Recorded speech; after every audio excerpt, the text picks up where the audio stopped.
friend of mine told me that when giving a talk, it is important to speak in a low voice. Since one passion of mine is speedboxing, I thought I would try it like this. Ladies and gentlemen, welcome to the deepest that X talked so far. Well, or better not. Anyway, as for my main passion, I've been thinking about the world and what I want to do in it. This made me realize two things. First, the world is really messed up, much more than I would have thought. Be it world poverty, suicide and depression rates, the suffering of non-human animals, or worrying forecasts about the future. Many things don't seem to be all right at all. Most of us grow up in a bubble where things seem to be okay the way they are, but once you start questioning the status quo, it suddenly becomes glaringly obvious that the way things are is a catastrophe. Fortunately, the second thing I've learned is brighter. I realized that individuals can make a huge difference if they ask the right questions and if they put in some effort. So this is what my talk will be about. Many people who are altruistically motivated start out with some concrete idea or some favorite cause, which they then try to pursue. It is rare that people systematically think about where they can make the most difference. And given all that's going on in the world and all the things one could do, it's hard to even know where to start looking. So the feeling of being overwhelmed or incapable of making a meaningful difference is understandable. Are we even able to make a difference? I think we are. In order to see why, I'm now going to present a helpful approach. Let's call it impact through rationality. So first off, I'm going to define the two elements of that concept, impact and rationality. What does having an impact mean? It refers to how the world is different as a consequence of our decisions. And by decisions, I don't just mean the ones that explicitly feel like decisions, like choosing what apartment to rent or what job to take. By decisions, I mean basically everything. All of our life, every step we take and every step we don't take is a decision and determines our impact. But we don't want to have just any kind of impact. We want to have a positive one, of course. Despite diverging opinions in ethics, there is one core value that everybody agrees on: the reduction of unnecessary suffering. This may not cover everything, but it serves as a good focal point of what we as altruists want to accomplish as our shared goal. And when we are talking about goals, rationality comes into play. Or at least it should, because it is the science of figuring out how to best achieve our goal. Or in other words, how to win at whatever game we are playing. As we all know, humans don't always act rationally. In cognitive psychology, a systematic deviation from goal achievement is called a cognitive bias. Now let's have a look at some particular biases which play an important role in ethical questions. One of these is called scope insensitivity. Imagine there's an oil spill that kills 2,000 birds. Now put an imaginary price tag on those 2,000 birds corresponding to how much you'd be willing to pay to save them. What price tag would you put on them if it was 200,000 birds? If the actual goal is to help these birds, then we should expect a linear increase in the amount of money donated. Instead, if we ask people about the cases in isolation, then we see that the sum stays about the same for all numbers of birds, around $80. Our brains are not equipped to deal with large numbers. Even though each bird matters in itself, our brains only have so much carrying ability that at some point the number of victims stops affecting the intensity of our emotions. But if we want to help effectively, we can't rely on our biased, intuitive responses. We need to take numbers into account. Numbers count because individuals count. So, do we actually want to help these birds? In which case our money should scale with the number of birds? Or do we, in a more selfish way, just want to feel good about having done something? So, what's your goal in life? What is it that you'd like to see written on your gravestone? It seems to me that this has to be the most important question we can ask ourselves. Still, we often don't spend an adequate amount of time thinking about it. In order to figure out what we really care about, let's go through the following thought experiment. Would you push a button that causes two things? 1, you receive $100 in your bank account. 2, a child in Africa gets infected with a horrible disease. Most people will not push that button, and this suggests that they are not selfish. What about the second scenario? Again, pushing the button will accomplish two things. 1, $100 gets subtracted from your bank account. And 2, a child in Africa will be prevented from being infected with a horrible disease. Not pushing this button results in you keeping $100 and the child becoming sick. The choice in both scenarios is basically the same. In your heads, you decide which future world will come into existence. You can either choose a future world where you have $100 more and the child is sick, or you can choose a future world where you have $100 less and the child is healthy. If we don't push the button that would give us $100 and causes a disease in the child, that shows that the health of a child is worth more to us than $100 at our own disposal. But in that case, it would be irrational not to give up $100 in order to ensure the health of a child. It doesn't make a difference to others whether we actively cause something bad to happen or whether we omit to prevent something bad from happening. Intuitively, it might seem like there's a real difference here, but rationally considered, it's a bias, the omission bias. Put into practice, how can we rationally approach the question of how to help people most effectively? Organizations such as GiveWell are working on scientific charity evaluation. The differences in cost effectiveness between charities can be enormous.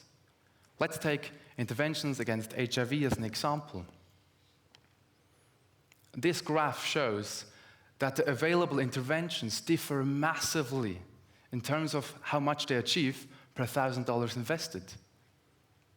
It would be irresponsible not to consult and produce this scientific knowledge when spending our money. For instance, if we want to buy a television and we find out that the same product is priced at $500 in one store and $5,000 in another, the rational thing to do is clear. Unfortunately, similar situations in the charitable sector are not usually handled the same way. Luckily, however, there are a number of organizations pursuing a cost-effective approach. In Switzerland, for example, there's the organization EACH, which stands for Effective Altruism Switzerland. Trying to reduce the most suffering in the world requires us to take a broad perspective, search for the biggest sources of suffering out there, and find out how exactly we can prevent them. Therefore, I want to focus on an issue which seems very important and has rarely been mentioned: the suffering of non-human animals. Personally, I don't have a dog, or a kitten, or a child, or any other pet.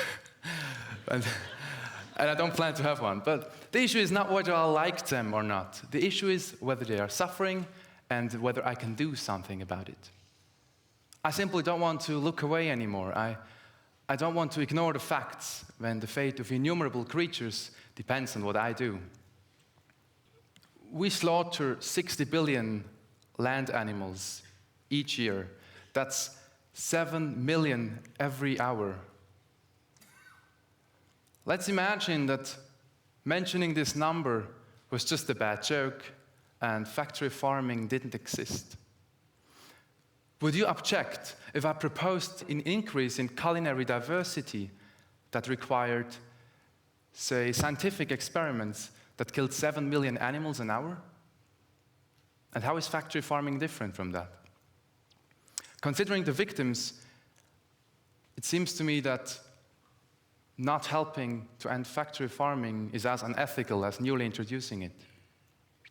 Some may feel, however, that the well-being of animals should account for as much as the well-being of humans. So let's take a step back and look at the reasoning for caring about suffering in the first place.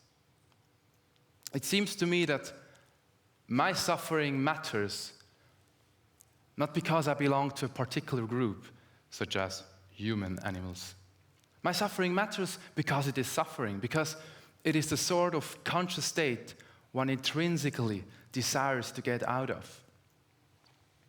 This is why it makes rational sense to draw the line at sentience. A sentient being is one for which it feels like something to be that being. Things that are not sentient, such as plants, very probably, or rocks, certainly, cannot be harmed like sentient beings can be harmed. Historically, our circle of concern has grown step by step. African Americans only received full legal rights after following serious efforts and protests. The fight for women's rights has been taking a long time too. Only in the year 1919, the WHO declassified homosexuality as a mental disorder, and yet none of these social problems are fully solved by now. So the historical record teaches us that discrimination is hard to spot and hard to get rid of. Our circle of concern didn't grow by itself. It had to be stretched actively by brave changemakers. And if we look at where this expanding circle has arrived, then it seems to me that the discrimination of non-human animals should be the moral issue of our time. Sometimes I wonder what people 40 years from now are going to think about us. I won't be surprised if they look back on us and ask themselves, how could they possibly have supported these torture facilities all over the globe? Jeremy Bentham summed up the crucial points as early as 200 years ago. A full-grown horse or dog is beyond comparison a more intelligent as well as a more conversable animal than an infant of a day, a week, or even a month old. But suppose the case were otherwise, what would it avail? The question is not, can they reason, nor can they talk, but can they suffer? This famous quote points to the so-called argument from species overlap. One might say that humans matter more than other animals because they're more intelligent, but that's a bad argument because some humans lack many cognitive capabilities and still deserve full moral consideration, for good reason, of course. The same is true for other criteria, like the ability to speak or the ability to reciprocate. If we acknowledge that these are false criteria for treating non-humans differently, what arguments remain? What are we going to tell the pig while we unnecessarily slit its throat? Does it have the wrong number of legs, or the wrong DNA, the wrong skin color and shape? We can't seriously mean that. This reasoning would be just as biased as discrimination based on other outward criteria, such as sex or race. The ethicist Peter Singer has popularized the term speciesism to refer to this type of discrimination against non-human animals. At this point, it is important to note that opposing speciesism doesn't mean that we should treat all animals exactly equally. For instance, it is not speciesist to deny pigs the right to vote, just as it's not age is to deny babies the right to vote. So treating beings of different species differently is not speciesist if there are relevant criteria for doing so. If the suffering of a sentient animal counts at least somewhat, then the alarming prevalence of animal suffering all over the globe should be reason for devoting time and resources to this important cause. There are a number of organizations working in this area. In Switzerland, for example, there's the organization Vegan Politics, which tries to find the most effective ways to help animals. And animal suffering could generally be a very cost-effective cause. A single person that stops eating animals saves about 1,000 animals from a dreadful destiny. Estimates suggest that the lower bound of donating a single dollar to effective vegan charities is that it prevents about 100 days of suffering on a factory farm. Do you remember the button?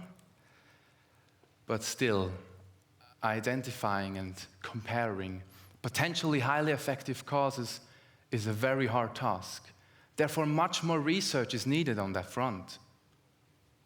The Foundational Research Institute, or for short, FRI, is a quickly growing organization working on this issue, with new researchers ranging from physicists to psychologists joining in. They reduce the uncertainties we face when trying to make the biggest possible difference. One thing is certain though, with our decisions here in our heads, we decide about how much horrible suffering there will or won't be in the world. Let us really imagine what this means in terms of the responsibility it bestows on us. Let us have impact through rationality, and therefore let us be the change makers of our time by expanding our circle of concern. Let us care about the lives of all the beings that themselves consciously care about their lives, and let us do it rationally and thus effectively. Thank you.